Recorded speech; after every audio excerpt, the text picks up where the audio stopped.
Hey, how's it going? Had an epiphany. I'm going to share it with you. January the 7th, the year of our Lord 2024. Never thought I'd make it this far. This was 24 years past my expiration date. Yeah. But I figured out why I still do what I do. And I think it might help some of you guys. And I was listening to Dave Ramsey and Mike Rowe talk about the pandemic and talking about the people that were marked as non-essential for the well-being of the United States. Non-essential. So here's the deal. When they made us non-essential and we believed it, everybody just quit and gave up. If you think you're non-essential, what are you going to get out of bed for in the morning? If you think you're non-essential, why will you get up in the morning? So, I think the key here, no, I know the key is to not quit at 50 or 60 or 70 or not quit ever. But when you start feeling like you're non-essential, start doing something to make yourself essential. There's a lot of people say I'm not essential, but that's a bunch of crap. I help a lot of people out. I help people live their dreams. I help people dream their dreams. I dream my dreams. And it's not over. I've come to the realization that you guys, and maybe me, need to wake up in the morning with something to do. You know that Moses lived to like 140 years old? And I'm pretty sure they didn't have an ER. You know? Pretty sure nobody was getting vaccinated for the flu. So, 140 years, what's the difference? How come he lived for 140 years and we can't? Or Methuselah, well, how long did he live? 400 and some freaking years. Well, I think the problem is, I think we've been told that we're supposed, okay, your life expectancy is 79.2 years, so somewhere around 79.2 plus or minus, we just hang it up. I watched my grandma do it. My grandma was 87 years old. Last 7 years of her life, every morning I cooked her a scrambled egg for breakfast before I went to the ranch. And one day, on a Monday, I went into the kitchen and she says, hasta acá, up to here. This is as far as I'm going. I said, what do you mean? She goes, I'm done. I don't want to do this anymore. What the hell are you talking about? She goes, I'm done. I'm leaving. I don't want to do this anymore. And I thought, well, that's pretty weird. This is Monday, right? Tuesday, she's getting sick. Wednesday, she's in the hospital. And Thursday, she's dead. And there was not a damn thing wrong with that woman. She was healthy, 87 years old, drink you and me under any table. But she didn't have anything to do. Her life was get up, go to her blue chair, watch TV, watch the news, cook a little lunch, have a nap, watch Dialing for Dollars, and do it all again tomorrow. And twice a month I'd have to take her to Albuquerque to get her hair and her nails done. She just quit. She said, I'm done, I'm up to here. So I think it's very important, no matter what you do. So I talked to a friend of mine today, old Charlie. He's not doing too well. He's 77. He can't pull a 400-foot windmill anymore without being sore for 3 days. He looks like a Biafran. Probably doesn't weigh 170 pounds and can pull a 400-foot tubing out of a 400-foot windmill at 77 years old. But that's the only thing that keeps him alive. He doesn't eat.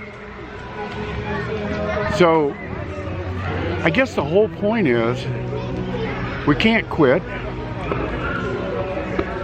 We can't become non-essential. We're essential for something. God put us on this planet. And Jordan Peterson said, I said it in my last video, it is your moral obligation to live your life's adventure. And I believe that, man. We didn't get put on this earth to give up 20 years ahead of time. Well, God will let you do it. You could do it, that's fine. You can hurt so much that you don't want to move. I get it, man.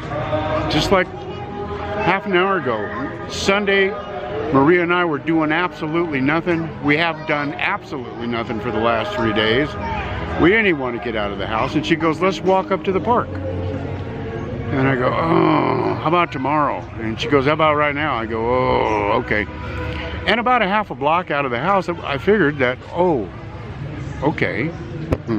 The hardest part was going down the steps out the front door. So that whole live to 140 thing, I think a lot of that depends on where you live and how you live it. And I think that's why Colombia is so beautiful. It takes us back to the 50s in the United States when neighbors spoke to their neighbors. Neighbors spoke to their neighbors. They didn't always get along, but they knew each other, and if there was a fire or something, they'd go help each other. It doesn't matter how mad you were at your neighbor. You go help him put his fire out. Man, you can't even get anybody to talk to you in the States anymore. And I got that one figured out too. It's I think there's a lot of divide and conquer going on, and don't let them do it, man. We just got to be Americans. So you can come to Colombia with what you have and live better. Or you can suck it up, Buttercup, and live with what you got where you are. That'll work too. It's our own fault we don't have any money. You know that, right? But I could blame it on a lot of things. I'm not gonna. I'll take the rap for where I am. And where I am is not a bad place. But what I'm gonna do in the future months, I'm gonna show you the beautiful places to live here in Colombia. And in the time that I have to spend in the United States, I'm gonna show you how you can live a better life while you're there if you have to be there. So hopefully I'll get to show you the better or the best of both worlds, and that you can do it no matter what age, no matter what age.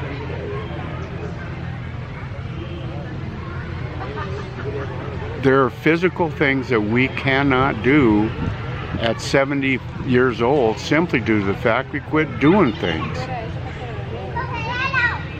And I think if you start doing things, it comes back. Don't move it, you lose it. I'm a firm believer in that. And I know this has been yet another one of Gino's rants, but just expect more of those, man. Colombia is a beautiful place to live, but so is the United States. The United States is a beautiful place to live too. So don't downplay that. I don't believe there's a place on the planet that there is more opportunity to make money on a daily basis if you pull your head out of your patootie. Yeah. These people, when you see on the internet, and I believe it to be true, that you can sell lemonade on a weekend and make $1,500 for the weekend, selling lemonade.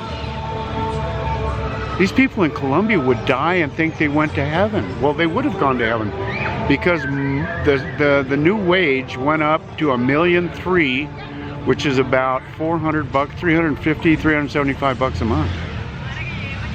And they live on that with 2 kids and pay rent and transport and health insurance. And they smile. And they smile. And they'll give you the shirt off their back. And no, in Medellin they'll kill you. Yeah, they'll kill you. Oh, I don't know if there's going to be a whole new video. Yeah, I'll make it a whole new video. I ran across some statistics about tourists getting beat up and robbed, and that'll be on my next video. So So there you go. It's a beautiful afternoon, Sunday afternoon, January the 7th, 2024. I'll try to keep them coming like I did last year. I got a little remiss, but not anymore. I love you guys. I really appreciate it. And thank God, by the time you listen to this, it will probably be, I will probably have a whole 3,000 subscribers, which for a 73-year-old old guy that don't know poop about nothing technical, I think that's pretty good. Thank you, Felix. Appreciate it. Like, subscribe, hit the notification bell. We're in it together, guys. Need to start acting like it. We're in it together. It's the first day of the rest of your life. If nothing changes, nothing's going to change. God bless. See you on the flip side.